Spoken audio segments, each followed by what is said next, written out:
Desde el sur viejos, donde el viento siempre habla historias que tejen la pampa, que no calla el frío muerde. Como Doro dice presente en mundo su voz, el corresponsal patagónico. Noticias del fin del mundo hoy. El corresponsal patagónico. Verdad que viaja lejos voy. Chubut, tierra agreste de petroleros sueños, donde el mar se enfurece y el sol pinta de oro eterno. La estepa inmensa, como Doro dice, presenta al mundo su voz. El corresponsal patagónico. Noticias del fin del mundo hoy. El corresponsal patagónico. Verdad que viaja lejos voy.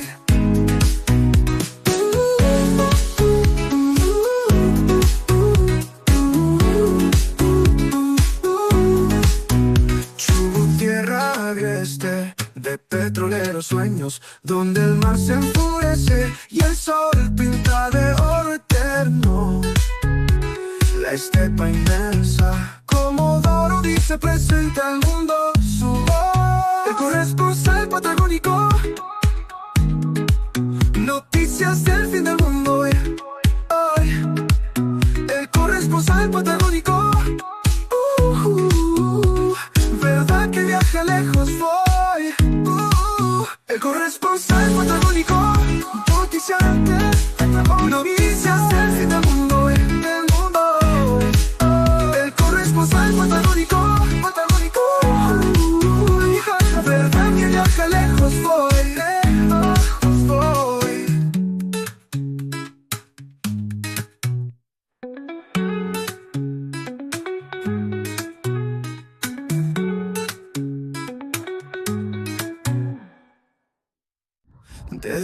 Comenzamos un nuevo programa del Corresponsal Patagónico. Mi nombre es Jorge Grau, soy periodista dedicado a la investigación y bueno, hacemos este programa hoy desde exteriores. ¿Por qué? Porque generalmente lo hacemos de estudios propios desde Comodoro Rivadavia hacia el mundo, pero esta vez estamos en la ciudad de Puerto Madryn, en un lugar que se llama El Doradillo, donde la gente viene, los turistas vienen a ver las ballenas que se acercan hacia esta costa. El programa anterior hicimos un programa dedicado al petróleo y nos faltó la segunda parte que vamos a hacerla ahora, donde ustedes van a poder ver unos videos dedicados a lo que es la historia del petróleo argentino, que comenzó en Comodoro Rivadavia. Así que vamos a esas imágenes.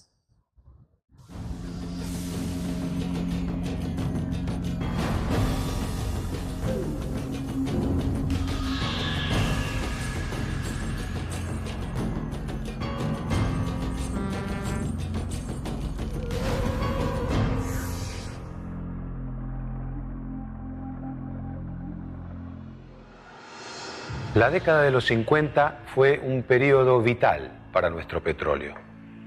Su explotación ocupó un lugar central en la agenda política y fue uno de los detonadores de la caída de los gobiernos de Juan Domingo Perón y de Arturo Frondizi. Fueron los años de los contratos con las empresas extranjeras, las políticas desarrollistas y la llegada de las grandes automotrices. Una época compleja y contradictoria, en la que los que se decían nacionalistas negociaban contratos con la Standard Oil de California y muchos de los que se decían liberales defendían el monopolio estatal de YPF. ¿Cómo comprender esta época? ¿Cuál fue el resultado para el país de estas políticas? De estos temas trata el programa de hoy.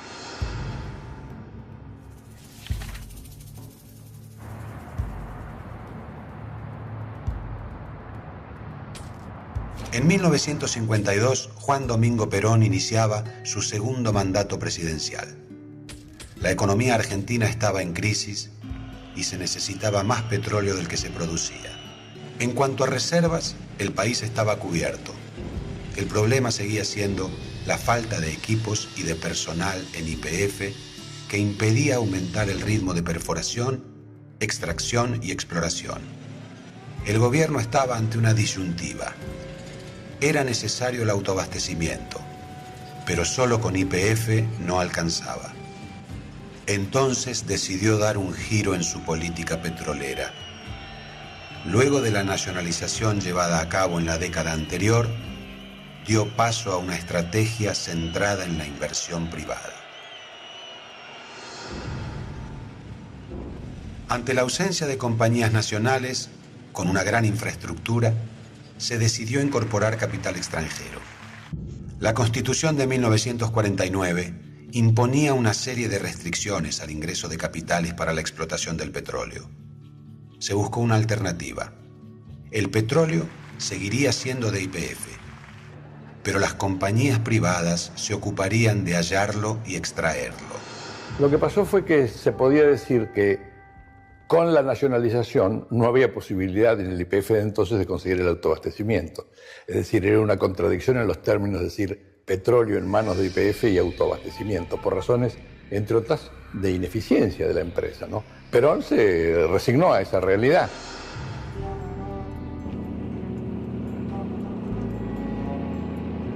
A mediados de 1953, Milton Eisenhower, hermano del presidente norteamericano, visitó Buenos Aires en misión oficial. Se terminaba así la tensión entre Estados Unidos y el gobierno peronista.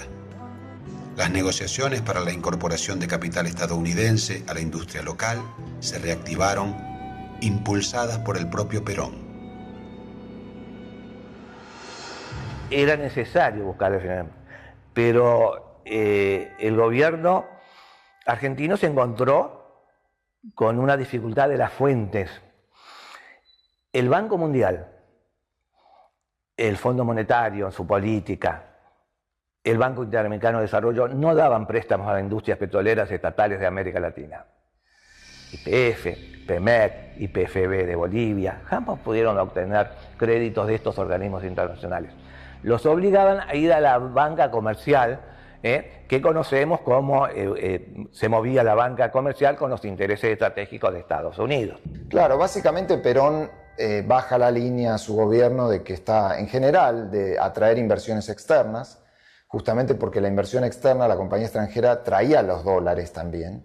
Y en particular en el tema del petróleo, como el mismo Perón había impulsado, o el mismo peronismo en la Constitución reformada del 49, que el dominio absoluto del Estado del Estado federal y el monopolio estatal sobre las reservas, sobre el subsuelo, entonces se busca esta alternativa de, al no poder dar concesiones a los petroleros privados extranjeros, de hacerlo, de incorporar ese capital privado a través de contratos con YPF. Este cambio en materia petrolera creó inquietud tanto en la oposición como dentro del peronismo. El discurso oficial buscó instalar el tema del autoabastecimiento como una prioridad nacional, ya sea por medios públicos o privados. Se sancionó una nueva ley de erradicación de inversiones. Si las empresas extranjeras querían operar en el país, sus propuestas debían ser aprobadas por una comisión creada especialmente. Las ofertas se multiplicaron. Mientras tanto, se buscaba que el ingreso del capital privado fuera controlado por YPF. El objetivo era duplicar la producción petrolera en el corto plazo y llegar a un nivel de 30 millones de metros cúbicos en 1970. A mediados de 1954 comenzaron las negociaciones. La estrategia era concentrar los recursos de YPF en el desarrollo inmediato de los yacimientos de la provincia de Salta para lograr un aumento de la producción en el corto plazo. Se esperaba que las privadas exploraran nuevas áreas. Sin embargo, a las grandes petroleras no les interesaba la exploración. Por el contrario, querían derechos sobre las zonas en las que YPF ya hubiese encontrado petróleo. Después de una serie de intentos de crear una empresa de capitales mixtos llamada Petroargentina, en marzo de 1955, se hizo público que el gobierno peronista estaba negociando un contrato con la Standard Oil de California. Esta sería una de las grandes controversias de la última época del gobierno peronista.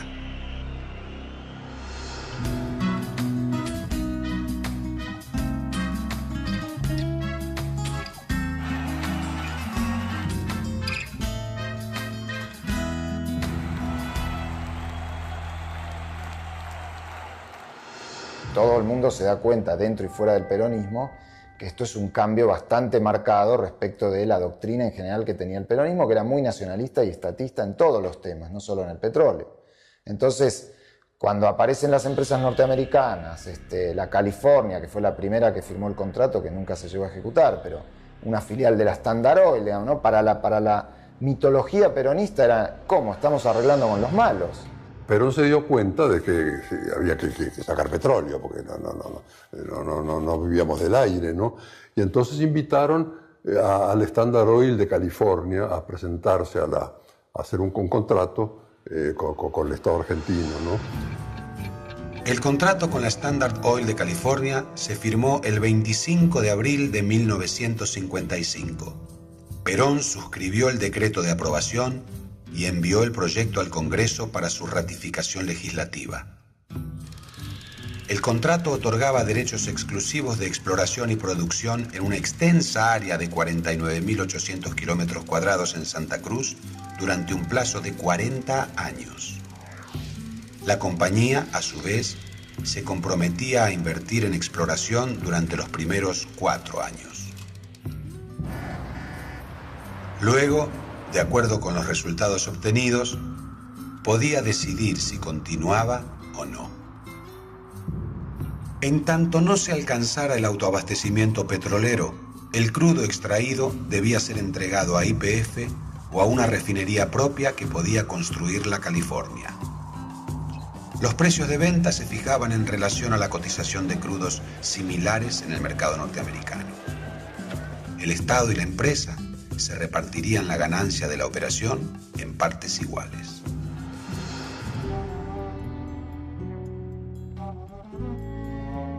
Aprovechando el desgaste del gobierno, la oposición política cerró filas y se lanzó en un ataque frontal contra el acuerdo. Todos los aspectos centrales fueron duramente criticados. Se acusaba a Perón de entregar la soberanía nacional a los intereses petroleros norteamericanos. Yo no creo que fueran tan malos los contratos de Perón. Lo que pasa es que la situación política estaba muy tensa en ese momento y fueron utilizados, la verdad sea dicha por la oposición, aprovechando el sentimiento nacionalista básico que era en ese momento muy extendido en la Argentina y siguió siéndolo, para atacarlo al gobierno de Perón. No era porque fuera el estándar o algo, sino que decían, por ejemplo, a una compañía se le da una zona para explorar enorme, que se explota geofísicamente con rayos, y entonces el contrato da una zona muy grande para que irle entregando a medida que iban averiguando si había petróleo. Entonces empezaron a decir que eso era el atentado a la soberanía, que se cedía territorio, que había aeropuertos clandestinos, una cosa todo disparatada. Arturo Frondizi, uno de los líderes de la oposición radical, encabezaba la lista de los más firmes opositores. Meses antes había publicado el libro Petróleo y Política, donde defendía el nacionalismo petrolero y el monopolio estatal, una política que, en los años 20, ya había formulado Hipólito Yrigoyen. Desde la izquierda se sumaron a esta postura el Partido Comunista y el Partido Socialista. Incluso dentro del peronismo, el apoyo al proyecto fue limitado. Eran muy pocos los que estaban dispuestos a defenderlo públicamente. Habría que agregar además que esto se produce, las primeras conversaciones se producen en la segunda mitad del año 54, la firma del contrato se produce ya en el 55, son meses en los que el gobierno de Perón estaba muy en una situación ya en decadencia, muy conflictiva, con muchos enfrentamientos abiertos. El contrato con la California fue uno de los detonantes de la ofensiva política contra Perón. El 16 de junio de 1955, una escuadra de aviones de la Marina de Guerra bombardeó la Casa Rosada con la intención de derrocarlo. Este hecho impidió la ratificación del acuerdo.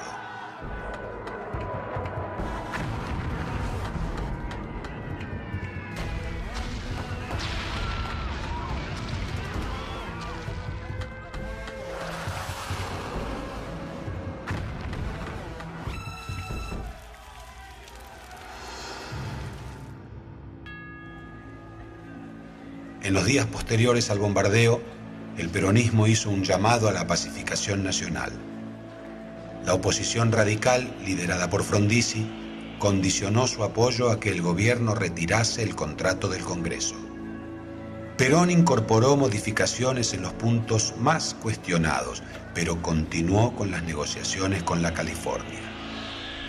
El 15 de septiembre, Eduardo Rumbo, especialista en temas petroleros del peronismo, defendió el contrato en un programa radial de gran repercusión. Pero no hubo tiempo para argumentaciones. Al día siguiente, el general Eduardo Lonardi iniciaba en Córdoba el levantamiento armado que terminaría por derrocar a Perón. La ansiedad sale a la calle y se petifican las pizarras. Córdoba ha empuñado las armas.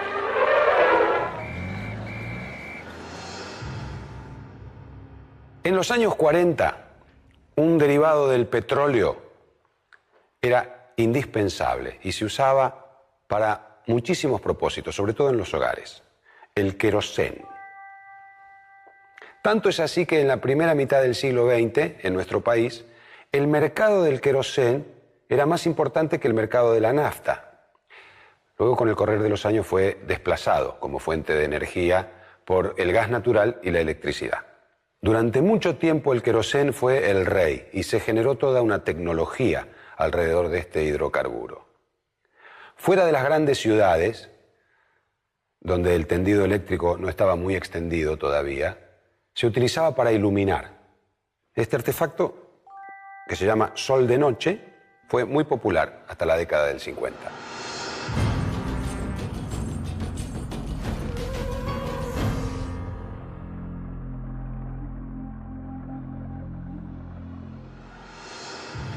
Hasta principios de los años 50, cuando solo había gas en las grandes ciudades, nuestras abuelas cocinaban en aparatos como este, cocina a querosén, que eran muy eficientes, aunque despedían un poco de olor muy fuerte.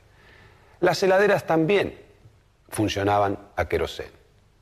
Este combustible fue fundamental hasta que se extendió la red de gas natural, y lo sigue siendo, aún hoy, en lugares donde la red no llega. Lonardi duró apenas 2 meses en la presidencia. Debilitado por problemas de salud y por los embates del antiperonismo más visceral, que no compartía su política de ni vencedores ni vencidos, fue reemplazado por el general Pedro Eugenio Aramburu. Mientras tanto, la economía argentina sufría 2 graves problemas: el estrangulamiento externo y la inflación. Fue por esos días que se suscribió el primer acuerdo con el Fondo Monetario Internacional, una constante que marcaría la política económica de los años venideros.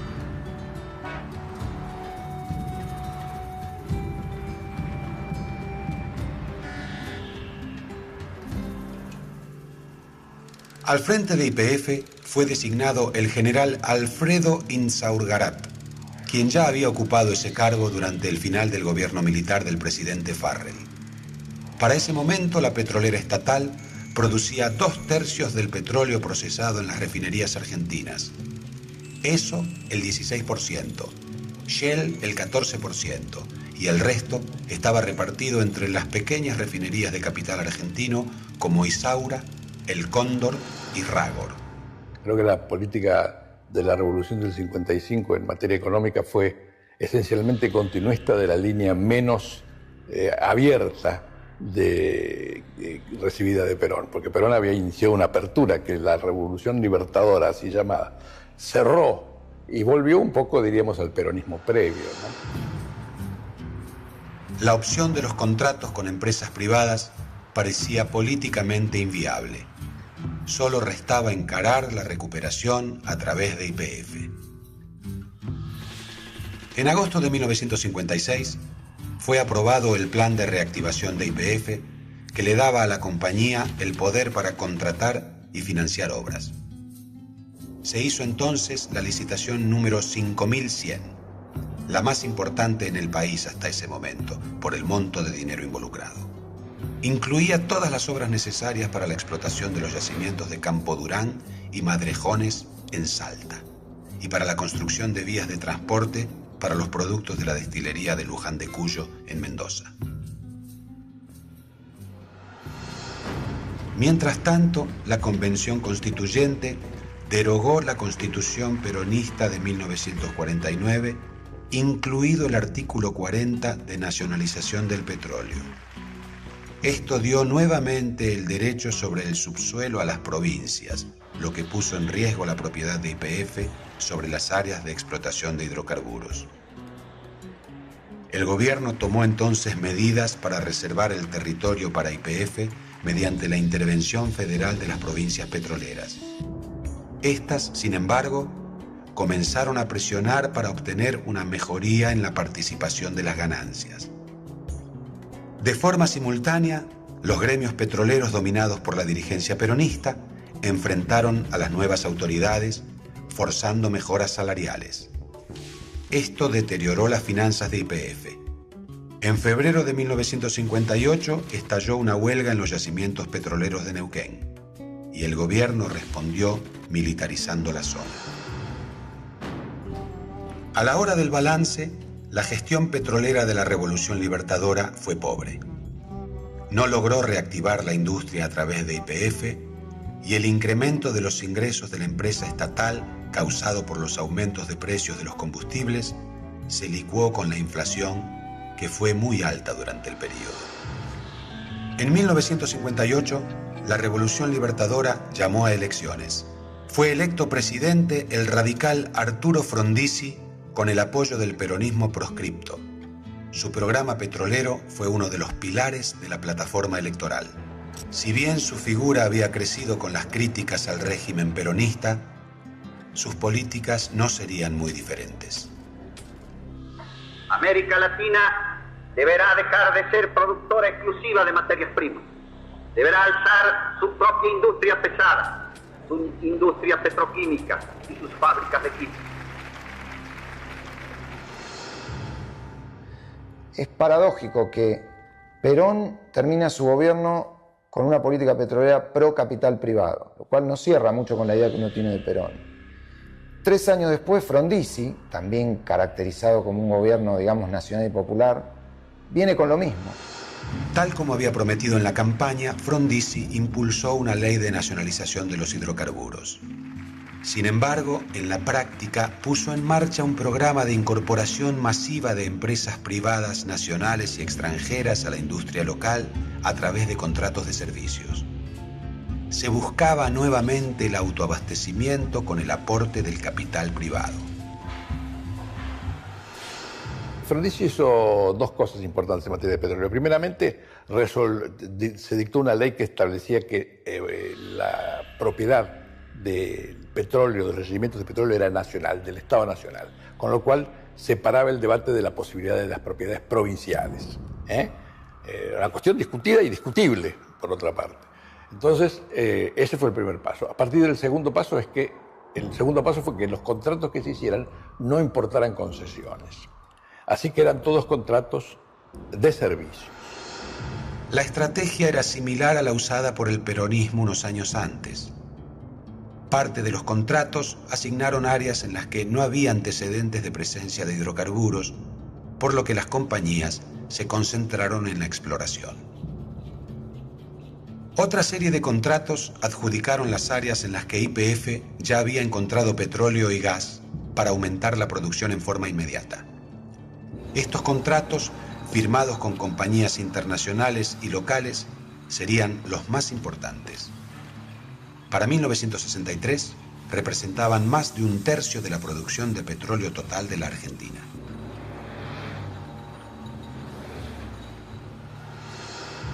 Se diferenciaban muchísimo en el sentido que eran mucho más chicos cada uno. El de la Carfiero era un contrato total en una zona muy grande de la COI. Y en este eran contratos chicos sobre cosas más o menos probadas, ¿no?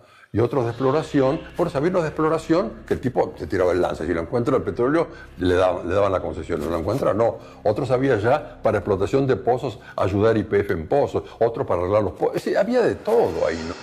La duración de los contratos que finalmente aprobó Frondizi iba desde 20 a 40 años y todos contemplaban la reducción gradual del territorio adjudicado. YPF mantenía la propiedad de los yacimientos y del petróleo producido y se comprometía a comprarlo al precio internacional de referencia. Las empresas, por lo general, asumían compromisos mínimos de inversión. Frondizi lo que quería básicamente, para decirlo en una palabra, era impulsar la inversión en todos los terrenos. Tanto la inversión pública como la inversión privada, tanto la inversión nacional como la inversión extranjera. Y había que tener, digamos, un punto de partida que fuera eficaz desde el punto de vista de las cantidades y desde el punto de vista de los efectos. Para acelerar la producción en sus propios yacimientos, YPF firmó además con 3 compañías extranjeras. Los contratos preveían la perforación de 2.100 pozos en la zona de Comodoro Rivadavia. La estrategia produjo un aumento inmediato de la actividad. En 1960 había 102 equipos de perforación en Argentina, cifra solo superada por Canadá y por Estados Unidos. La producción aumentó de 5.6 millones de metros cúbicos en 1958 a 15.6 millones en 1962. Por primera vez, la meta histórica del autoabastecimiento se había alcanzado. Pero estos éxitos no fueron suficientes. La oposición y los sindicatos se opusieron a la política de contratos directos sin licitación, y Frondizi fue acusado de traicionar sus promesas de campaña. En marzo de 1962, el gobierno fue derrocado por un nuevo golpe militar. A partir de entonces, la historia del petróleo argentino tomaría un sinuoso camino signado por el deterioro de YPF y por un predominio ascendente del capital privado.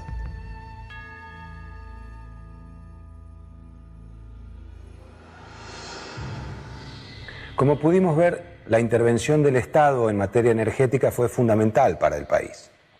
La construcción de gasoductos, el tendido de la red de distribución eléctrica, generaron cambios profundos en la población, en el desarrollo de la industria, en materia de combustibles. En un mundo donde la demanda de energía es cada vez mayor, la administración de los recursos naturales y no renovables, como el petróleo y el gas, tiene una importancia central. Aprovechar adecuadamente estos recursos es el gran desafío que tenemos para los próximos años. Hasta la próxima.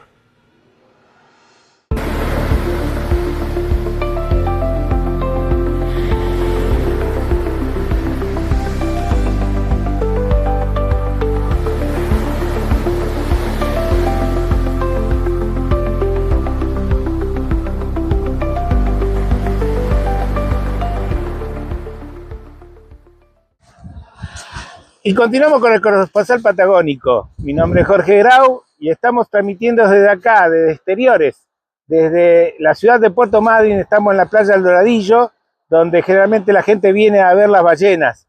Estamos empezando la época de ballenas. En el próximo programa vamos a hablar sobre ellas, pero ahora estamos hablando sobre la energía renovable y no renovable. Venimos de un bloque de energía no renovable, que es el petróleo.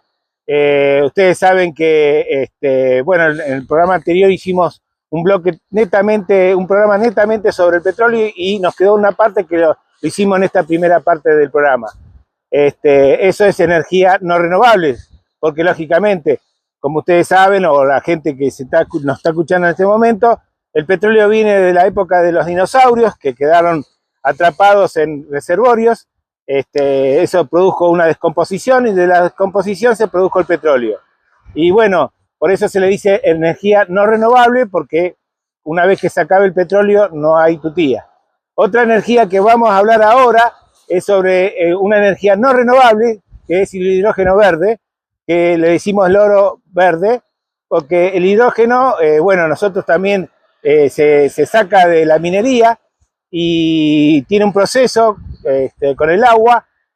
Se ha montado una planta en la provincia de Santa Cruz, y vamos a mostrar un video sobre cómo es la energía del hidrógeno verde, que es energía no renovable. Así que vamos a esa parte.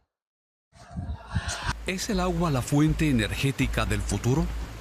A partir del agua se puede producir hidrógeno verde, un gas libre de emisiones contaminantes. Este proceso todavía es complicado y costoso y está en plena investigación, como este sol artificial compuesto por 149 reflectores, cuyo objetivo es producir el combustible a partir de luz y agua sin emisiones de efecto invernadero, o como en esta planta de energía solar. ¿Logrará el hidrógeno verde salvar el clima o es una idea descabellada tan volátil como el propio gas?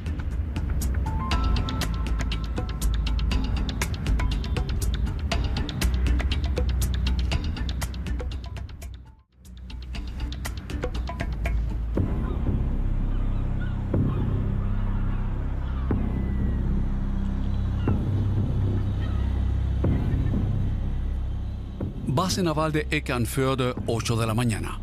El submarino U-35 prueba el hidrógeno como combustible. Dispone de 6 tubos lanzatorpedos y una potencia total de 4.200 caballos. Su capacidad máxima de inmersión es un secreto militar.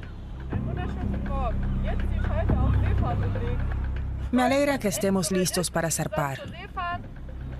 Su tripulación, 29 soldados, mujeres y hombres.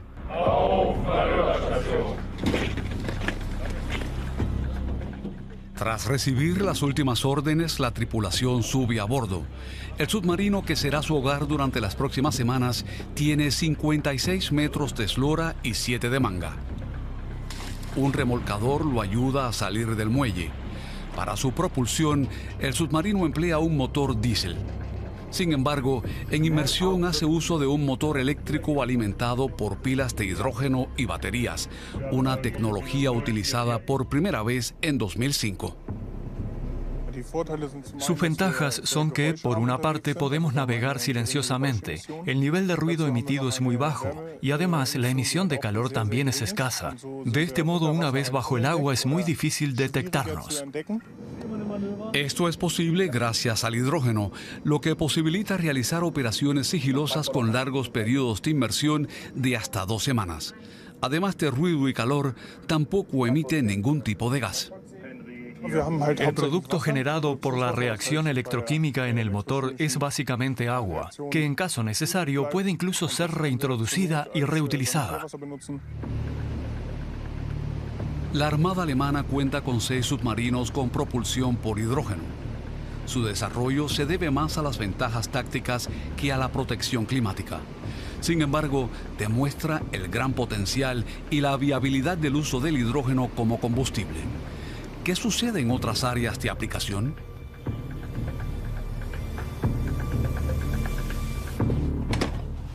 Ralf Öswein, de Großziemann, en el estado de Hesse, es un apasionado de la tecnología.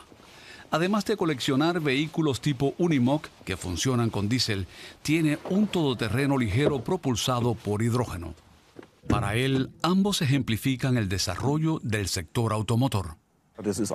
Es sencillo, ha llegado el momento. Se trata de un cambio de periodo.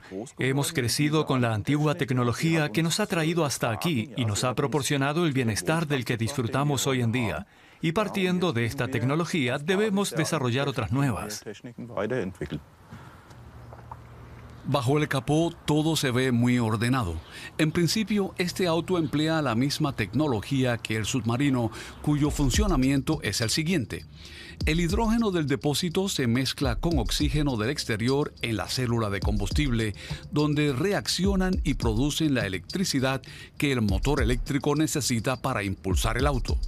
Del tubo de escape sale vapor de agua puro y limpio. En realidad, ese vapor pasa incluso por un filtro, con lo que no puede ser menos contaminante, al menos al manejar, porque el hidrógeno que está en el tanque todavía no es neutral al clima, pues se produce con gas natural que emite dióxido de carbono. Esta tecnología es aún muy cara. Este auto cuesta unos 80.000 euros, con lo que pertenece a la categoría de lujo. Hyundai y Toyota son los únicos fabricantes que producen autos de hidrógeno. En 2020 se vendieron unas 300 unidades, con lo que Ralf Öswein es uno de los escasísimos conductores particulares de un auto de este tipo, al menos hasta ahora. En otros ámbitos, los vehículos de hidrógeno cuentan con un mayor uso. Cada vez más ciudades disponen de autobuses con esta tecnología. Las células de hidrógeno les dan más autonomía que las baterías eléctricas. Desde 2018, en el estado de Baja Sajonia circulan incluso trenes de hidrógeno. Estos sustituyen a las locomotoras diésel en los trayectos que no disponen de tendido eléctrico. En cuanto al transporte de mercancías por carretera, este podría ser el futuro. Este prototipo de Daimler Trucks no es ciencia ficción. Su fabricación en serie está prevista para mediados de esta década. Su autonomía es de hasta 1000 kilómetros, una distancia todavía imposible para motores eléctricos. El hidrógeno es incluso empleado ya en aviación. Este aeroplano vuela gracias a una célula de hidrógeno. Fue desarrollado por la empresa ZeroAvia en tan solo 3 años. El pasado otoño realizó sus primeros vuelos de prueba. El hidrógeno ha llegado a la industria aeronáutica, de momento en aviones pequeños. Pero su fabricante ya piensa en modelos más grandes. El objetivo de este programa era probar los componentes y el diseño necesarios para construir un motor más potente, que es nuestra meta comercial. Hablamos de una potencia de 600 kilovatios para sustituir las turbinas de aviones de entre 10 y 20 asientos. Más potencia se traduce en mayor tiempo de vuelo, pero ¿podría aplicarse en aviones aún mayores? Un proyecto de Airbus planea construir aviones a reacción impulsados por hidrógeno en 2035. Sin embargo, estos solo serían libres de emisiones contaminantes en caso de emplear únicamente hidrógeno verde. Visiones futuristas como esta no son nuevas. Ya hace 150 años, el escritor Julio Verne imaginaba que el agua sería la energía del mañana. El uso del hidrógeno como combustible era ya entonces conocido. Sin embargo, el menor costo del petróleo favoreció su empleo a gran escala. Y aunque el hidrógeno se utilizó para hacer flotar dirigibles como el Zeppelin, la tragedia que destruyó el Hindenburg en 1937 dañó su imagen hasta el día de hoy.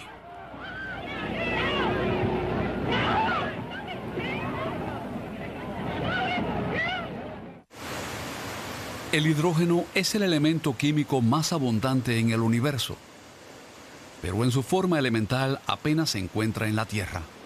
Es un componente del agua, una fuente renovable e ilimitada, pero para su utilización a partir de esta se necesita una gran cantidad de energía. De este problema se ocupan personas como Katerina Reiche, directora de Vestenergie, una filial de la empresa eléctrica E.ON y presidenta del Consejo Nacional del Hidrógeno, un gremio de expertos que asesora al gobierno alemán. El objetivo principal es que Alemania alcance un balance neutro de emisiones hasta 2050 con ayuda del hidrógeno. El Estado fomenta este proyecto con 9.000 millones de euros.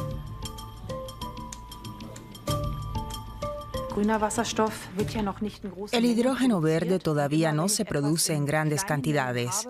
Y cuando algo solo se puede obtener en pequeñas cantidades, su producción suele ser relativamente cara. De modo que lo que debemos lograr es, por una parte, crear un gran mercado de consumo, al tiempo que aseguramos que se pueda producir hidrógeno en grandes cantidades. El gran desafío consiste así en establecer un concepto consistente en una cadena funcional que incluya la producción de hidrógeno, un transporte adecuado y su uso en diferentes áreas de aplicación. El problema principal es que el hidrógeno verde solo se produce con energías renovables y Alemania aún no genera suficiente. Para producir el hidrógeno que cubriría la demanda estimada, habría que quintuplicar la actual cantidad de energía limpia. Esa es la mayor dificultad que tenemos de momento y es necesario que la política alemana se comprometa a fomentar en gran medida la generación de energías renovables, un campo que en los últimos años ha avanzado muy lentamente. Pero creemos que el nuevo impulso que supone la posibilidad del uso del hidrógeno favorezca un aumento de la capacidad de producción de energías renovables, con lo que el coste de estas también se reducirá.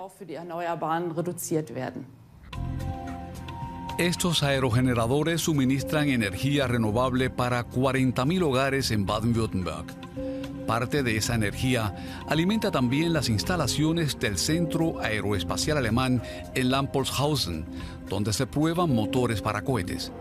Concretamente en el Centro de Investigación H2 Horizon, dedicado en exclusiva a la producción de hidrógeno verde. Aquí trabajan Daniela Lindner y su equipo. Recién ha concluido una prueba en la planta de electrólisis para descomponer agua en oxígeno e hidrógeno mediante corriente eléctrica. Anualmente se producen aquí hasta 100 toneladas de hidrógeno verde sin generar gases de efecto invernadero. La prueba se retrasó varias horas debido a la ausencia de viento. Cuando no sopla el viento tenemos el problema de que la producción se detiene. Pero empleando una combinación de diferentes energías renovables que se complementen mutuamente, por ejemplo, con energía fotovoltaica, sería posible producir hidrógeno de manera continuada. Sobre todo para producir grandes cantidades. Los principios de la producción de hidrógeno verde son conocidos desde hace tiempo, pero aún no se produce con la eficiencia necesaria, pues en el futuro se necesitará mucho hidrógeno verde y no solo en Lampolshausen. El hidrógeno verde producido aquí deberá ser llevado a una planta central de suministro mediante una línea de transferencia, donde será empleado en pruebas para motores de cohetes espaciales que lo usen como combustible. Estas pruebas para el desarrollo de motores de cohetes aeroespaciales se refieren al último proyecto de la Agencia Espacial Europea, el Ariane 6. Esta lanzadera tendrá su vuelo inaugural en 2022, empleando una mezcla de combustibles que incluye hidrógeno líquido. No es el primer cohete que usa hidrógeno como combustible. En la década de los 60 ya se utilizó para volar a la Luna. También el Ariane 5 estaba propulsado por hidrógeno, aunque este no era de producción ecológica. Daniela Lindner y una de sus colegas trabajan precisamente para cambiar esto, pues hasta ahora el hidrógeno líquido producido mediante gas natural es suministrado y almacenado en depósitos a una temperatura de 235 grados bajo cero. A mayor temperatura se convertiría en gas. El objetivo es construir una planta para licuar el hidrógeno verde en estado gaseoso y mediante una red de ductos repartirlo a las instalaciones de pruebas para cohetes, a 2 plantas de cogeneración que producirán energía eléctrica y térmica y a una estación de hidrógeno. Este tipo de sistemas combinados se conocen en el rubro energético como acoplamiento de sectores. Sus ventajas son múltiples. La energía proveniente de centrales eólicas y fotovoltaicas alimenta la red eléctrica. Cuando hay mucho sol y viento se podría producir hidrógeno. Este puede ser transformado de nuevo en electricidad en caso necesario. Pero también puede ser empleado en otros sectores, por ejemplo, para generar calor, en la producción de cemento y acero o en el transporte. A mayor interconexión, mayor es el desarrollo económico. En la localidad de Jülich, en el oeste de Alemania, se experimenta con una nueva técnica para la producción de hidrógeno. En una nave de 14 metros de altura se encuentra el mayor sol artificial del planeta. Sus 149 reflectores pueden generar 10.000 veces la potencia de la luz solar, pudiendo alcanzar los 3.000 grados de temperatura. Pero, ¿para qué se necesita un sol artificial teniendo uno real? Con el sol artificial podemos ser más rápidos que con el sol real. Como saben, el sol no brilla todo el día, de modo que dependemos de cuándo está disponible su radiación. Lo podemos encender siempre que lo necesitemos. Christian Sattler y su colega Dimitri Laber pretenden emplear energía solar en lugar de electricidad, como en la electrólisis, para descomponer el agua en hidrógeno y oxígeno con una clara ventaja. Podemos usar esta luz solar, reflejada y dirigida mediante espejos, para provocar directamente la reacción que descompone el agua. Si convirtiese la luz en electricidad y esta en energía química, estaría empleando 2 pasos más, lo que incluso en los mejores dispositivos generaría pérdidas de energía. Los investigadores ya han comprobado la viabilidad de este proceso en el laboratorio. La producción de hidrógeno solo con energía solar y sin electricidad no genera ningún tipo de emisiones. ¿Pero se podrían producir grandes cantidades? Para saberlo se necesita seguir experimentando, siempre con la seguridad como máxima. Quedarnos aquí sería muy peligroso cuando entra en funcionamiento. Las lámparas son muy potentes. Tan potentes que su luz concentrada puede derretir una placa de hierro de 5 centímetros de espesor, como atestigua este agujero. Para evitar accidentes, el sol artificial solo se enciende cuando no hay nadie en la sala. Una gruesa pared de metal se cierra antes de continuar con la siguiente prueba. Ralph Isbein trabaja como experto en seguridad laboral, por lo que tiene que desplazarse a menudo. Solo puede repostar en 90 estaciones de servicio en toda Alemania. Por suerte, cuenta con una aplicación móvil para planear sus rutas. El repostaje es similar al de un auto convencional.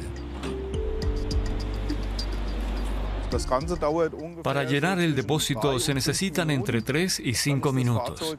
Con el depósito lleno, lo que supone 6 kilos de hidrógeno en forma de gas, tengo una autonomía de unos 580 kilómetros. Esto tiene un coste de entre 50 y 55 euros. Anteriormente ya tuvo un auto eléctrico, pero este no era viable para sus necesidades. Me desplazo por toda Alemania y no puedo permitirme estar detenido el tiempo necesario para que las baterías se carguen. El auto de hidrógeno es una alternativa practicable porque viajo mucho con él y lo utilizo mucho todos los días. Sin embargo, apenas hay hidrogeneras donde repostar hidrógeno verde, ya que su producción es actualmente 3 veces más costosa que el generado mediante gas natural. Para Christiane Averbeck, de la Alianza Climática Alemana, el hidrógeno verde debería estar destinado a otros usos.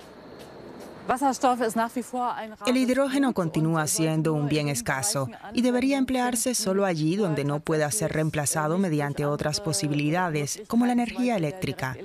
Es decir, en el sector automotor se debe seguir apostando por la movilidad eléctrica, mientras que en los transportes de mercancías pesadas, en aviación y en grandes barcos de transporte, se podría emplear hidrógeno. Und auch bei großen Transportschiffen auf Wasserstoff setzen sollten.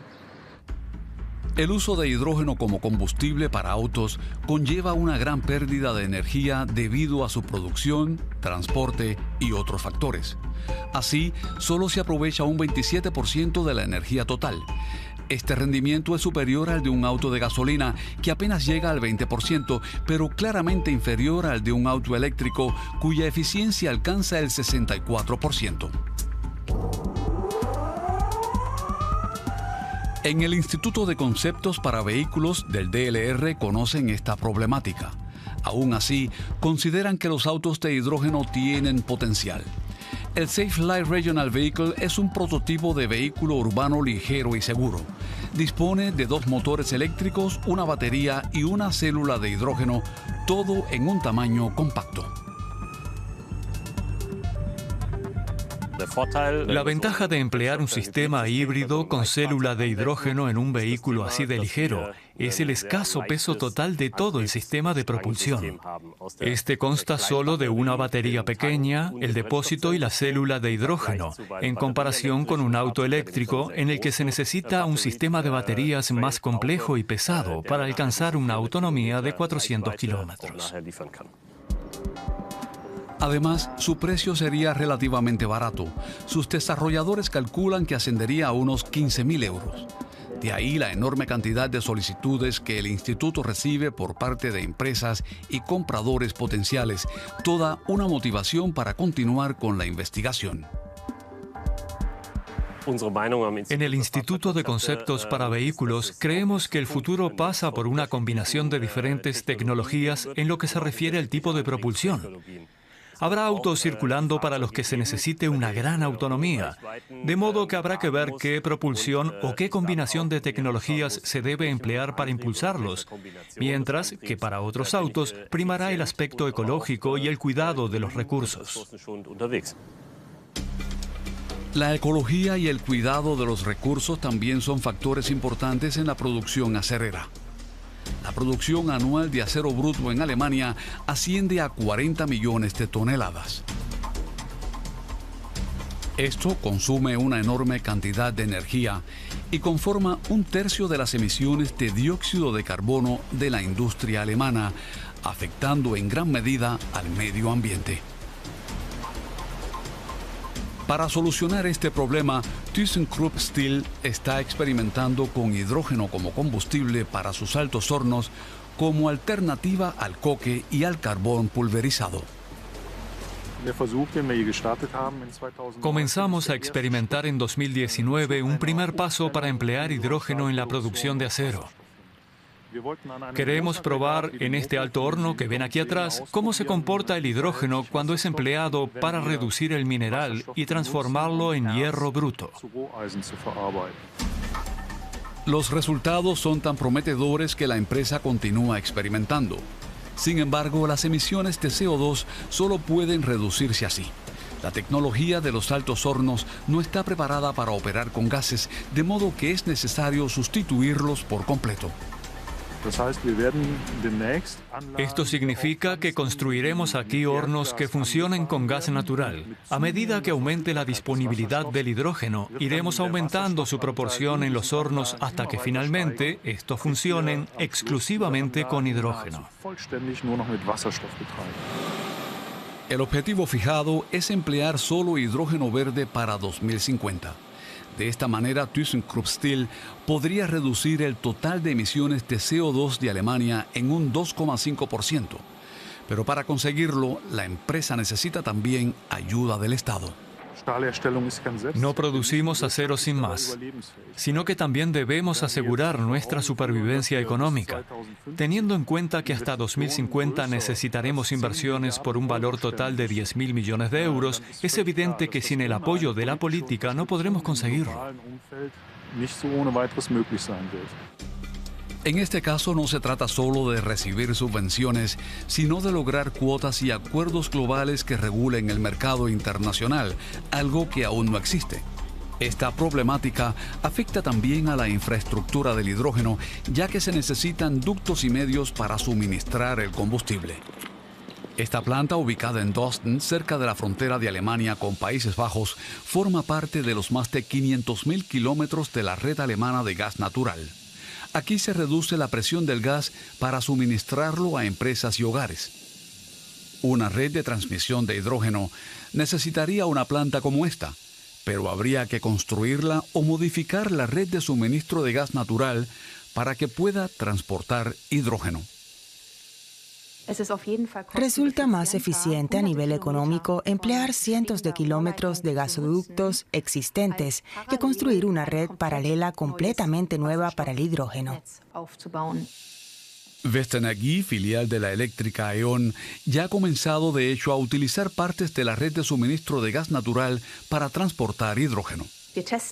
Estamos probando si la red de suministro del gas, incluidos componentes como juntas de sellado y compresores, es adecuada y cuánto se necesita invertir para lograr su transformación a largo plazo. Las primeras pruebas son muy satisfactorias, ya que la infraestructura resulta perfectamente adecuada para el transporte de hidrógeno. Pero aún hay muchas cuestiones abiertas, como quién se ocupará de gestionar esta red y cómo lograr una transición paulatina y sin contratiempos. En las instalaciones del sol artificial de Jülich han logrado un nuevo avance. Desde la seguridad de la sala de control se gestiona el manejo de sus 149 reflectores. El experimento es grabado mediante cámaras especiales debido a su peligrosidad. La luz logra efectivamente descomponer la materia del reactor, demostrando así que el proceso sirve para producir hidrógeno en grandes cantidades. Lo que aquí controlamos principalmente es el tamaño y la automatización del aparato para controlar cómo funciona el proceso y transmitirle esta información a las empresas que vayan a utilizarlo a escala industrial. En lugar de un sol artificial, podrán emplearse centrales solares térmicas en las que la luz del sol es reflejada mediante espejos llamados heliostatos hacia una torre. Centrales mayores que esta podrían jugar un papel clave en la producción de hidrógeno verde. Alemania no dispone de tanto sol, de modo que deberá importar su hidrógeno de otras regiones como el sur de Europa, África o Australia.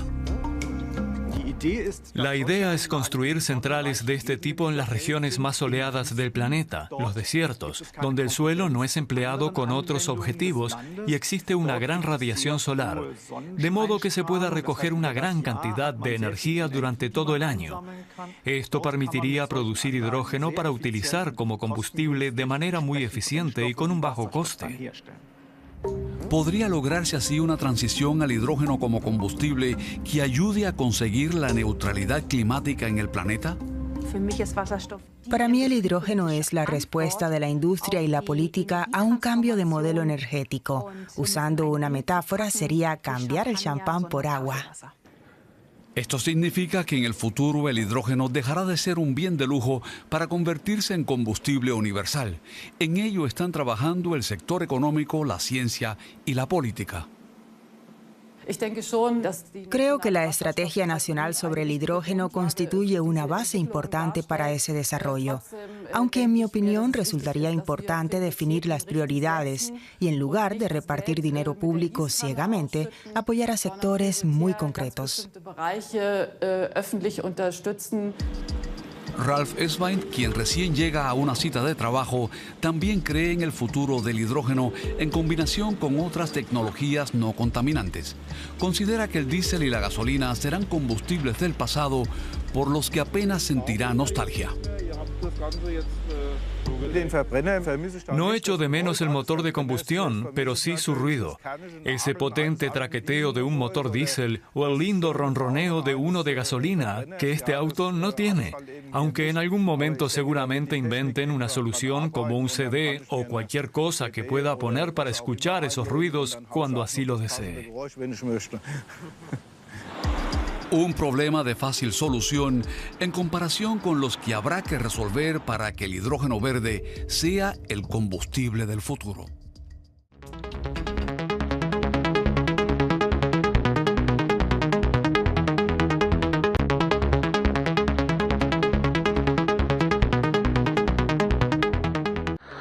Y continuamos con el corresponsal patagónico. Venimos desde la energía no renovable y ahora vamos a ir a la energía renovable. En este caso vamos a tratar la solar, que bueno, es lo que se está utilizando comúnmente ahora en muchos países del mundo para ahorrar energía. Así que desde este lugar estamos en la ciudad de Puerto Madryn, en provincia de Chubut, Patagonia, Argentina. Estamos transmitiendo desde exteriores, desde aquí hacia el mundo. Así que continuamos con el corresponsal patagónico con la energía solar. Vamos a ello.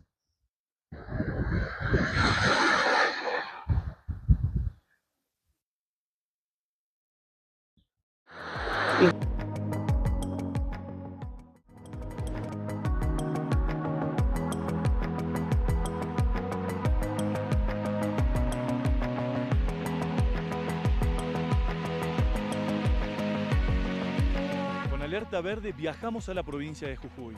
Estamos en el Parque Solar Cauchari, que es el parque solar más importante de Sudamérica.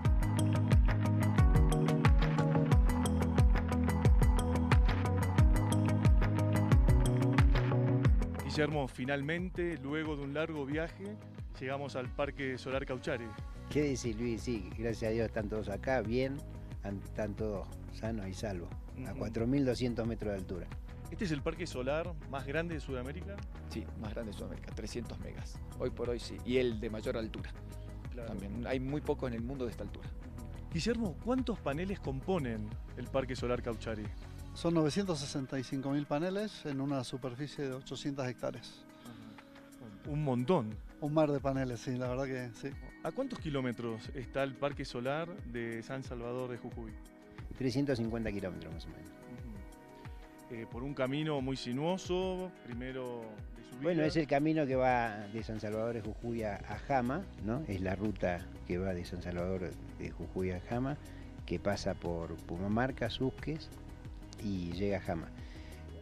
Unos 80 kilómetros antes de Jama está el desvío que van a ver ustedes los carteles, planta solar fotovoltaica Cauchari, y allí se dobla a la izquierda y son 50 kilómetros de la ruta. Claro, y ahí tenemos todo el camino de ripio. Todo camino de ripio, sí. 50 kilómetros de ripio. El resto todo asfalto que pasa por una zona muy linda. Viste que van pasando por las Salinas Grandes, la isla ruta que pasa por Salinas Grandes, un lugar de atracción turística muy importante de Jujuy.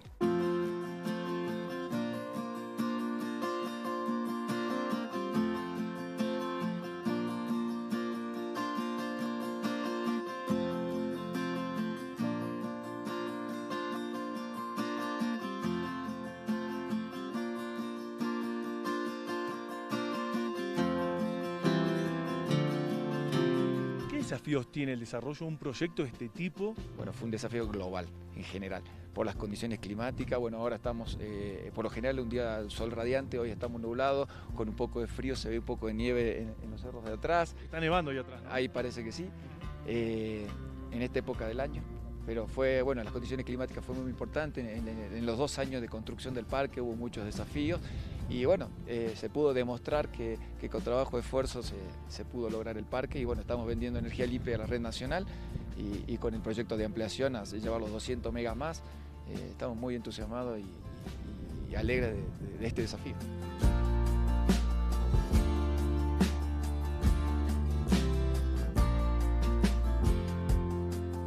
¿Por qué se emplazó en este lugar? El lugar era propicio, es un lugar, como verás, desértico que no tiene otro aprovechamiento desde el punto de vista económico para el hombre, con lo cual no hay costo de oportunidad en el emplazamiento de la planta acá.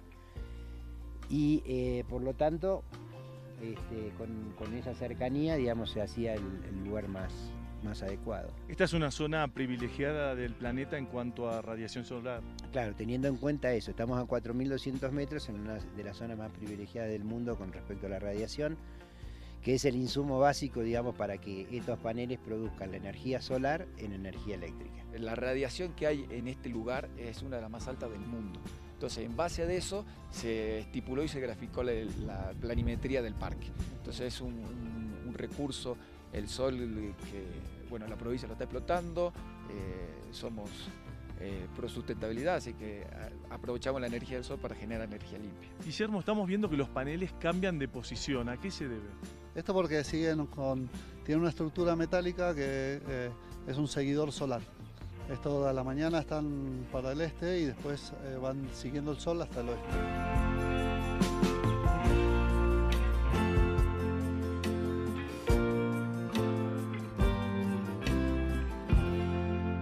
El mundo necesita el desarrollo cada vez más de este tipo de energías, de las energías renovables. Sí, es indispensable para la humanidad. ¿Por qué? Porque los efectos de gases invernadero, que son los que van provocando el aumento de la temperatura global, de acuerdo al último informe del Grupo Intergubernamental de Naciones Unidas, se ha determinado que es a partir de la acción humana. Y la acción humana que más gases invernaderos provoca es justamente la producción de energía eléctrica. Prácticamente explica el 80% del aumento de la temperatura global. Sin dudas, este tipo de proyectos ayuda a mitigar los efectos del cambio climático que tan evidentes son en todo el planeta. Sí, claro, porque vos haces producción de energía evitando la emisión de gases de efecto invernadero. Entonces, esta planta solar, por ejemplo, evita la emisión de 900.000 toneladas de dióxido de carbono en el año, ¿no? Entonces, si nosotros fuéramos reemplazando justamente la combustión fósil con energía renovable, lo que vos vas a empezar a hacer revertir justamente la acción humana negativa que ha sido el proceso de producción de energía con combustión fósil. Así que por eso es un desafío muy importante para la humanidad ese cambio de paradigma y ese cambio de matriz energética, porque es lo único, por la conclusión de los trabajos de los científicos que han trabajado para las Naciones Unidas, es lo único que efectivamente no solamente evita que se aumente más la temperatura global, sino es lo único que puede permitir que se revierta ese proceso de calentamiento. Porque podríamos pensar en que podríamos lograr que se llegue a la época preindustrial, ¿no es cierto? Es decir, si el fenómeno se empieza a producir a partir de la producción de energía por el fenómeno de industrialización del mundo. Entonces, si la principal causa la revertimos, podemos soñar con un mundo mucho mejor.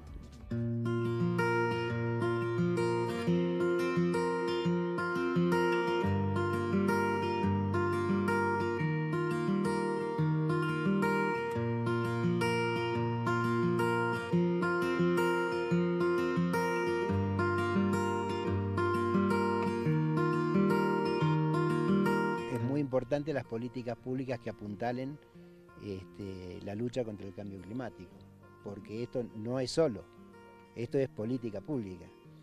En principio, desde el punto de vista economicista, se va a pensar que el cambio de esa matriz tiene un costo adicional, y ese costo adicional es muchas veces lo que la economía, en términos de números, intenta resistirse a que ocurra, nada más que por una razón de número. Pero si uno ve los costos que genera a la humanidad y al medio ambiente en general y lo que va a generar en el futuro, cualquier sobrecostos que hoy tengas para pasar de la matriz de combustión fósil a la matriz de energía renovable es un sobrecosto absolutamente realizable y deseable, porque primero, va a bajar los costos y va a aumentar la producción de la energía, y segundo, va a mejorar las condiciones del medio ambiente en todo el mundo.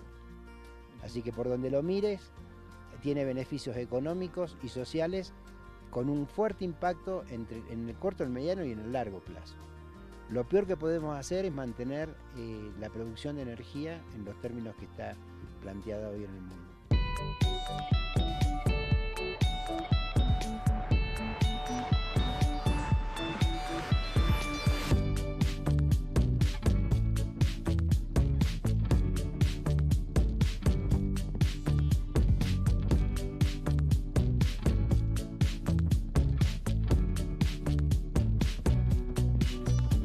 ¿Los gobiernos tienen cada vez más una vocación para desarrollar las energías renovables? En principio te diría una concientización, que es lo más importante. Es decir, primero ser conscientes de los daños que estamos produciendo en la acción humana que significa la generación de energía. Y a partir de esa concientización es la vocación y la voluntad de poner políticas públicas que tiendan a corregir esto, digamos, que básicamente desde el punto de vista de las políticas públicas debieran ser tres. Una es el apoyo a la ciencia y a la tecnología para que con sus descubrimientos, con sus conocimientos, aporten a los cambios. El otro es al castigo a quienes consuman productos con huella de carbono, ¿no? Que eso se puede hacer a partir del castigo de los precios de los productos con huella de carbono, o se puede hacer a partir de impuestos a quienes emitan gases de efecto invernadero, ¿no? Es decir, como una forma de desincentivar el consumo de energía a partir de fuentes fósiles. Y el tercer aspecto es la promoción de energías renovables a partir de todo el dispositivo del Estado, digamos, poniéndolo al servicio, digamos, del desarrollo de esta industria. La construcción significó la posibilidad de que todos los pueblos aledaños participen en el trabajo y ahí se vio una cosa muy interesante. Se hicieron cursos de distintas técnicas, ¿no? Es decir, de lo que iba a ser la construcción y lo que permitió la formación de 600 mujeres y hombres de 120 comunidades distintas para entrenarlas para el trabajo de la implantación de esta planta de generación.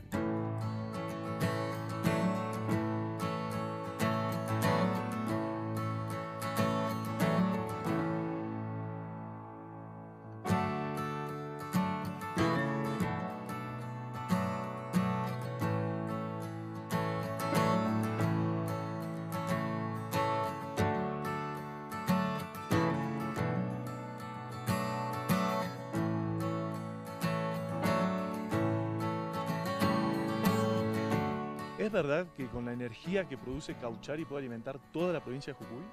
Aproximadamente sí. Sabete que la energía que vendemos a la red Camesa se vende y se va a la red nacional. Entonces se distribuye a lo largo de todo el país. Pero la equivalencia es el consumo de la provincia. ¿Muchas obras complementarias fueron necesarias? Sí, se tuvo que establecer la red de conexión que se ve. Bueno, allá van a ver una planta que inserta la red, todo eso se tuvo que hacer, caminos para llegar hasta de la ruta nacional. Se tuvo que hacer 50 kilómetros aproximadamente de camino para llegar a este lugar. Y bueno, toda esta obra generó un fuerte impacto de inversión en la provincia cuando se construyó. ¿Cuáles son las horas donde se produce mayor energía? Las horas son las del mediodía y también cambia en función a lo que es la época del año. En verano tenemos una generación mucho mayor, que es casi el doble de la que hacemos en invierno. Por lo general acá está siempre despejado. Sí, hoy tocó un día de nubes, pero hasta ayer estuvimos generando al 100%.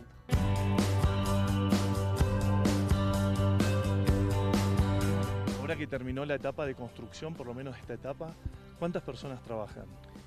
En esta época hay aproximadamente entre 50 y 60 personas, que son los operarios de mantenimiento y los ingenieros que están en el tema de control en la sala de operaciones. ¿Con el correr de los años se desarrollan paneles más eficientes? Sí, de hecho estos paneles son de 330 vatios cada uno. Hoy en día existen paneles de 500, de 540 vatios cada uno, que es la última tecnología y es la que aplicaremos si ampliamos Cauchari 4 y 5, ¿no? ¿Cuál es la vida útil de la planta? Bueno, la vida útil está entre 30, 40 o 45 años. Tenemos una garantía en los módulos de 30 años, en donde nos garantizan que la generación es del 80% respecto al primer día. O sea que la planta generaría entre el 75 y el 80% de lo que está generando hoy. Claro. Entonces eso hace que la planta sea una planta que tiene un rendimiento muy estable dentro de los 20, 30, 40 años que va a funcionar la planta. Hay que hacerle un buen mantenimiento y la planta dura todos los años que queramos. Y de esta manera hemos llegado al final de este programa desde la provincia de Jujuy y nos encontramos como siempre en el próximo programa de Alerta Verde.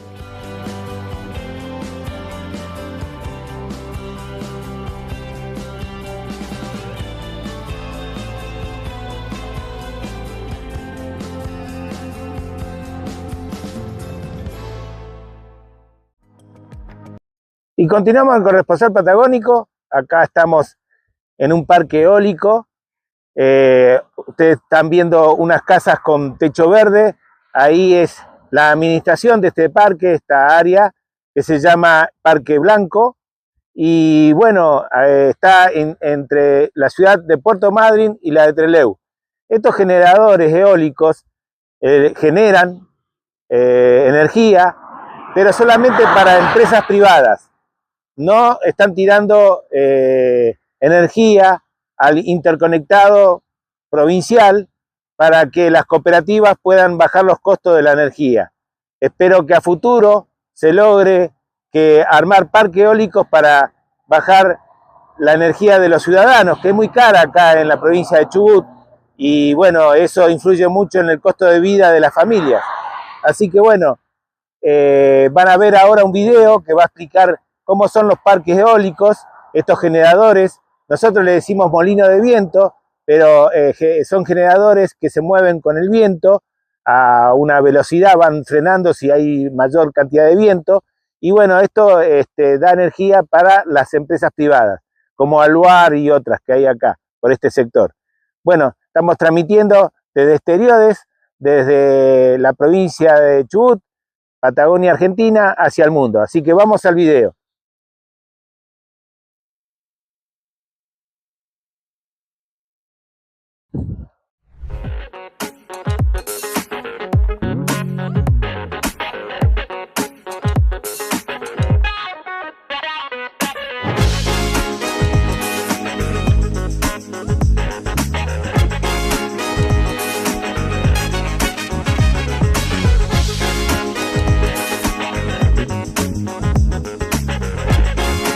Me agarras otra vez con un auto eléctrico, algo que se supone cada vez va a ser más frecuente porque es una tecnología que de a poquito va llegando a la Argentina, algo que ya es común por ahí en otras regiones del mundo donde el auto eléctrico ya es una realidad, ya se ven por las calles cada vez en mayor número. Y a ver, ¿por qué surgió esta tecnología? ¿Por qué se consumen hoy autos eléctricos? Porque bueno, la idea es reducir el impacto ambiental, reducir la polución que genera el transporte, especialmente en las grandes ciudades, con autos que no emiten un solo contaminante al ambiente.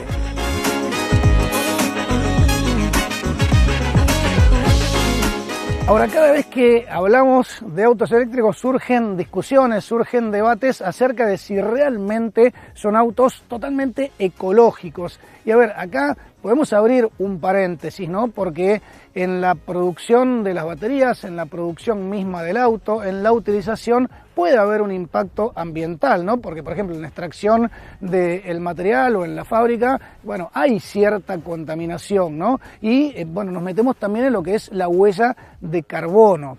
¿Qué es la huella de carbono? Bueno, es el sistema que mide las emisiones de gases que generan finalmente el efecto invernadero, que es lo que a su vez produce el calentamiento global, el temido calentamiento global.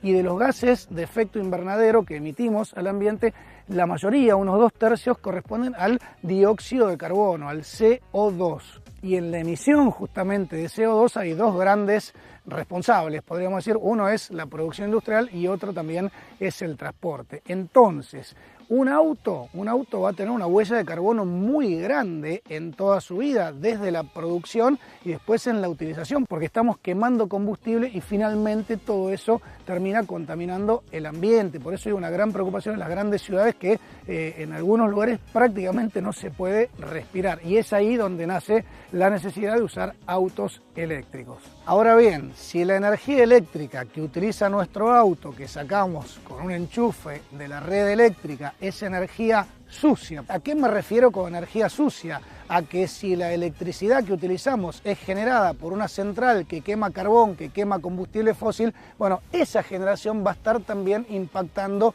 en el ambiente. Entonces la huella de carbono de nuestro auto eléctrico ya no va a ser tan eficiente y también, directo o indirectamente, va a estar contaminando. Entonces, ¿cuál es la clave? La generación limpia, la famosa energía limpia con recursos renovables. Digamos que hay tres grupos, ¿no? Tres grandes grupos. Una es la energía hídrica, sacada del curso de los ríos, por ejemplo, pero hasta cierta capacidad, porque también puede llegar a tener un impacto ambiental con el curso del agua, los peces y demás. Y hay dos que para mí son clave en el desarrollo de energía limpia, que son la solar y la energía eólica. Y no es casualidad que yo esté acá, estoy rodeado de torres de alta tensión.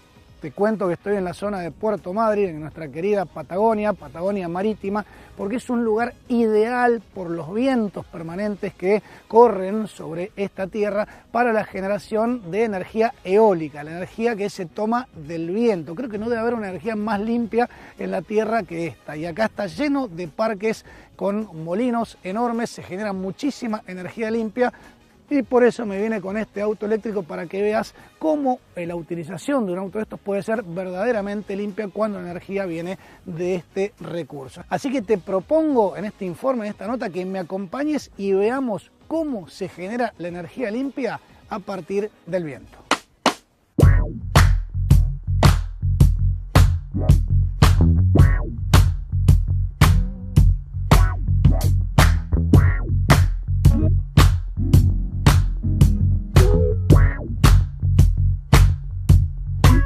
Y acá estamos, mirá qué lugar, Parque Eólico Madryn, el parque de generación de electricidad mediante recurso eólico más grande de la Argentina. Acá hay 62 aerogeneradores. Y a ver, aprendámonos esta palabra, porque yo dije molinos y me retaron, porque parecen molinos, pero en realidad no muelen nada, son aerogeneradores, porque generan electricidad a partir del aire, a partir del viento. Y te decía, es el parque más grande del país. Acá hay una capacidad y una potencia de generación de 222 megawatts. Y un dato adicional, se puede proveer energía eléctrica a unos 237.000 hogares solamente con este parque. ¿Y de quién es este parque? De Geneia. Geneia me invitó a conocerlo porque, bueno, yo te cuento así en lo personal, estuve siguiendo muy atento otro parque de los 7 que tiene esta empresa acá en Argentina, en Necochea. Vi cuando bajaban de los barcos las aspas de estos aerogeneradores, los mástiles, seguí toda la construcción, me llamó tanto la atención, dije, bueno, lo quiero conocer y me invitaron a todos estos de la provincia de Chubut, que como te decía, este es el más grande de la empresa. Y ya que hablamos de Geneia, te cuento que además de los aerogeneradores, está haciendo incluso un 8º parque en Tandil, en la provincia de Buenos Aires. Tiene 3 parques solares que seguramente en algún momento vamos a visitar. Es la empresa que concentra casi el 19% de la generación de energía limpia acá en la Argentina. Es la más grande en el rubro, así que bueno, está buenísimo venir acá y poder conocerlos. Que te digo, se ven chiquititos estos aerogeneradores, pero te arrimas y son impresionantes. Pero bueno, te propongo que me acompañes, lo vamos a recorrer juntos, este parque y otros más.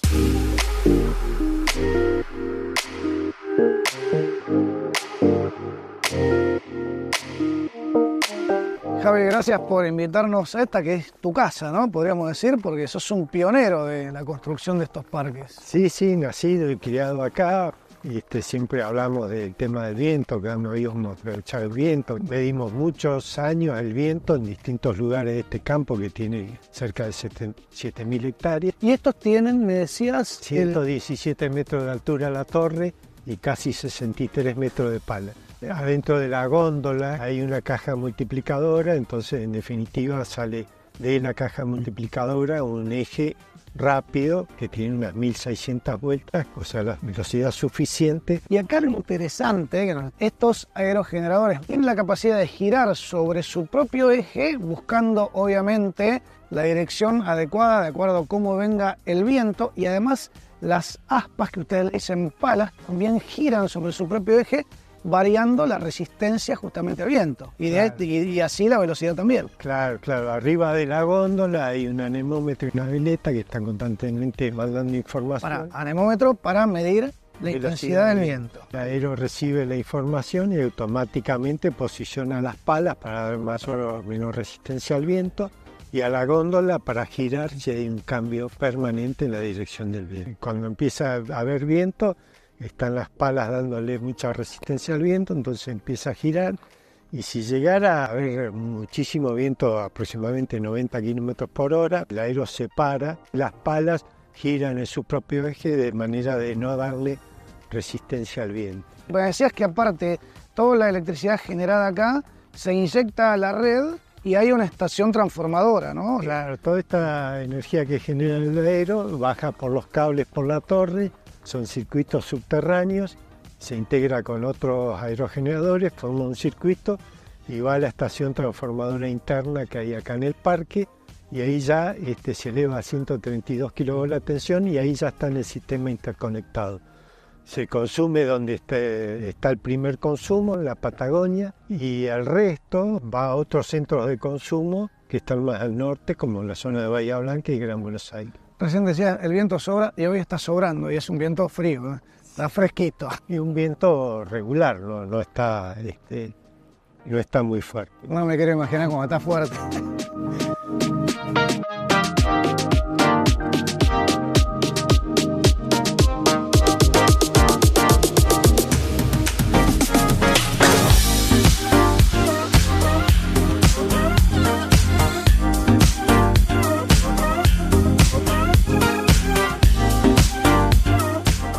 Mi recorrida y ahora me vine hasta el Parque Eólico Chubut Norte, otro lugar inmenso. Fíjate la torre, que es una torre altísima de 120 metros y es muy ancha y están hechas completamente estas torres de hormigón y además, bueno, se hicieron íntegramente en Puerto Madryn. Eso me estaban comentando recién, son las principales diferencias respecto de los otros generadores y me dijeron que podemos arrimarnos y conocerlos bien de cerca.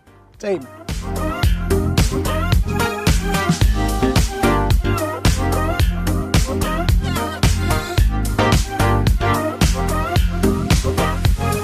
Acá estoy en el interior de esta torre que te cuento tiene 8 metros de diámetro. Es una torre enorme y es imposible dejar de mirar hacia arriba porque es como que no tiene fin, ¿no? Y además, bueno, de toda esta construcción anular, podríamos decir, tiene todos estos cables de acero que aparte le dan otra tensión. Todo esto te cuento lo que me contaron a mí recién, no es que yo sea especialista ni mucho menos.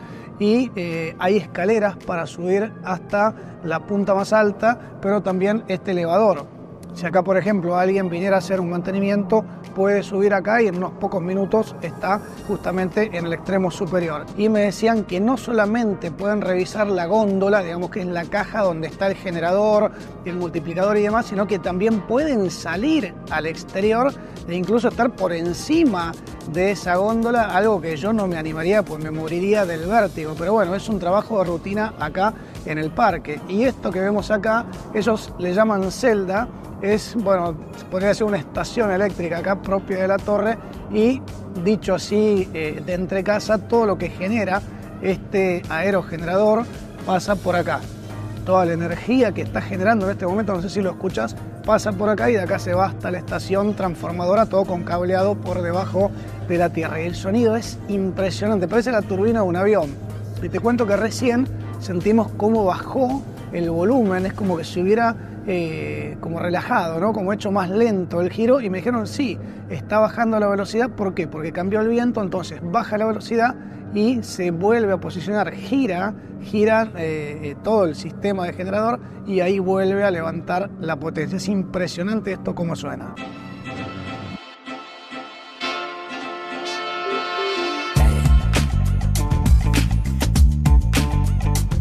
Sigo acá en el Parque Eólico Chubut Norte y me viene un sector muy importante que es la estación transformadora. Y te explico a ver de qué se trata esto. A ver, cada aerogenerador genera obviamente energía, electricidad, que es transportada por cables subterráneos hasta esta estación.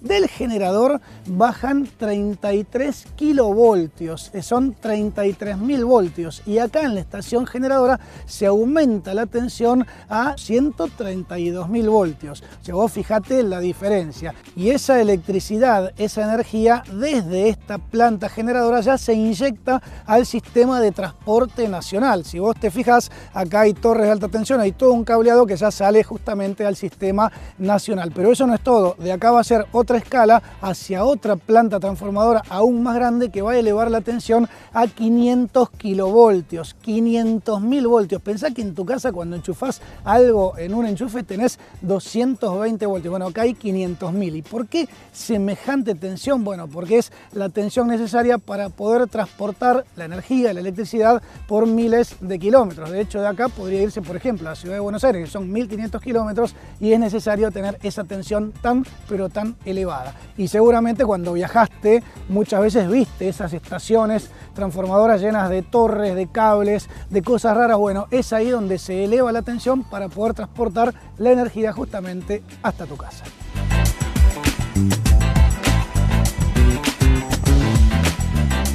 Y ahora me vine hasta el parque eólico Rawson, que como su nombre le indica, está muy cerquita de Rawson, que es la capital de la provincia de Chubut. Y es interesante este parque porque fue el primero a gran escala, no solo de Geneia, sino del país. Fue el primer parque que produjo energía limpia, como decimos, a gran escala y la pudo transportar hacia diversas ciudades, distintos sitios del país. Y me contaban acá dentro del parque hace un ratito que Rawson es una ciudad que está alimentada prácticamente todo el tiempo con la energía limpia de este parque. Imagínate que yo viviera acá, en la capital de Chubut, que tuviera este auto eléctrico con el que me estoy moviendo ahora.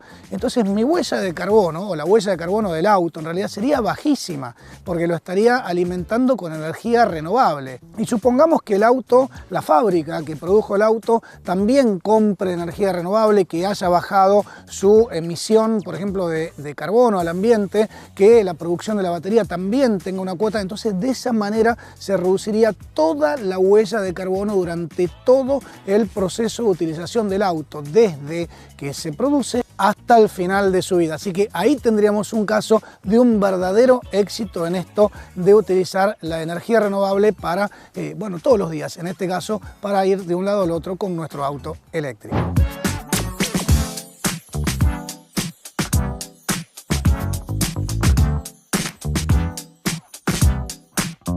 Ah, mirá, acá está la maqueta. Esta maqueta está muy buena porque nos puede permitir explicar cómo la energía cinética del viento se transforma en energía eléctrica. Esto gira por la fuerza del viento, entonces ese movimiento se transmite al eje interno, la caja multiplicadora que eleva las revoluciones por 102 veces. Entonces, el eje sale a 1600 vueltas y va al generador. Y ahí sí se acopla, claro, el eje rápido con las 1600 vueltas se acopla con el generador eléctrico. O sea que esta caja celeste acá dentro es donde sucede el fenómeno. Entonces, se genera electricidad, sale del generador 690 voltios, en el transformador se sube a 33.000 voltios y después, mediante todo el cableado, va a la estación transformadora y ahí se eleva a 132.000.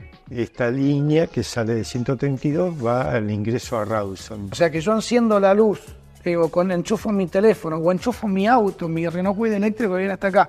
En esta casa en Rawson. En Rawson es prácticamente renovable todo el año. Tomo la energía que generan estos aerogeneradores en este parque. Sí. Ah, es espectacular. ¿Qué haces acá en el centro de control? Bueno, acá monitoreamos todo lo que sucede en el parque. Cada detalle de lo que sucede en cada aerogenerador lo vemos acá. Ingeniería tiene diferentes, lo que llamamos nosotros, nodos.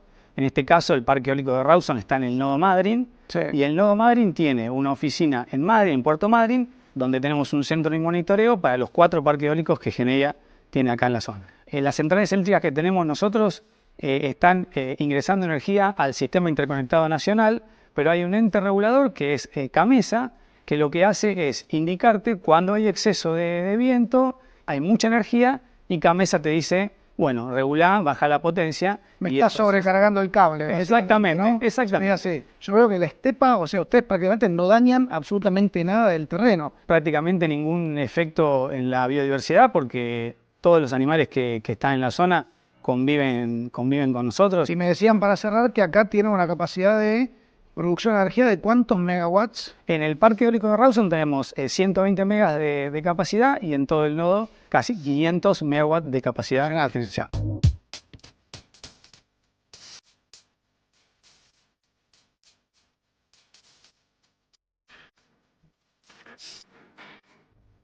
¿Viste cuando por ahí vamos por la ruta y vemos los aerogeneradores girando? Nos parecen chiquititos, pero te mostramos en esta nota de este informe que pueden ser enormes. Tienen 180 metros de alto, no se puede creer. Y está bueno a veces pararse cerca y poder comparar, y es lo que estoy haciendo ahora acá en el parque de Rawson. Esta pala, esta aspa que tengo acá al lado mío, tiene 45 metros. No es de las más grandes, pero así todo es gigantesca, es enorme. Parece mentira que esto esté girando en los aerogeneradores como si fuera algo liviano y chiquito. Y como nos contaban los técnicos de Geneia, el giro de estos aerogeneradores es a velocidad moderada, giran en su velocidad máxima a unas 16 vueltas por minuto. En la punta de las palas de 60 metros esa punta de la pala viaja hacia la circunferencia hasta 300 kilómetros por hora de velocidad. Entonces lo que parece lento a veces no es tan lento. Yo lo veo acá y me hace acordar a las velas de los veleros, por ejemplo, los veleros profesionales de regata, y tiene sentido porque ambos trabajan con el viento, así que esto no deja de ser una suerte también de vela.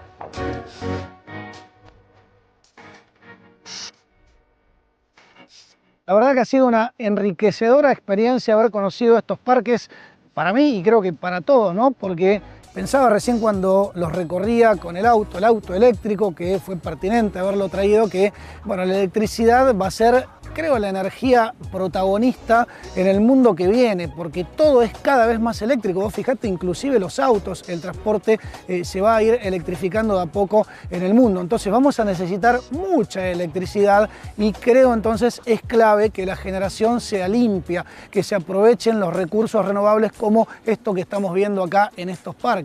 Y en ese marco creo que también la Argentina puede ser protagonista. A menudo decimos que hay muchísimos recursos naturales en nuestro país y es realmente así, pero también tenemos enormes extensiones de tierra como por ejemplo acá en Chubut, donde están ubicados estos parques y tantas otras zonas similares en todo el territorio. Entonces ojalá continúen empresas invirtiendo, desarrollando estas iniciativas, que nuestras políticas también tiendan a la generación limpia, así bueno, podemos posicionarnos en el mundo como un país modelo en la generación de energías sustentables. ¿Cuáles? Las que perjudican muchísimo menos a nuestro medio ambiente.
Bien, y hemos llegado al final del corresponsal patagónico, luego de haberle mostrado lo que es la energía no renovable y la energía renovable, es decir, la energía renovable, no renovable se entiende al petróleo, al hidrógeno que es sacado de la tierra y bueno, en un momento dado se va a acabar, y la energía renovable, lo nuevo que se viene, que es para ahorrar también energía, que es la solar y la energía eólica. Así que durante el transcurso de este programa hemos hablado sobre este tipo de energía para que ustedes entiendan la diferencia que hay entre una y otra. Así que en este momento, como ustedes saben, hay muchas guerras producto de esto, así que tiene que llegar un momento que se tiene que acabar las guerras.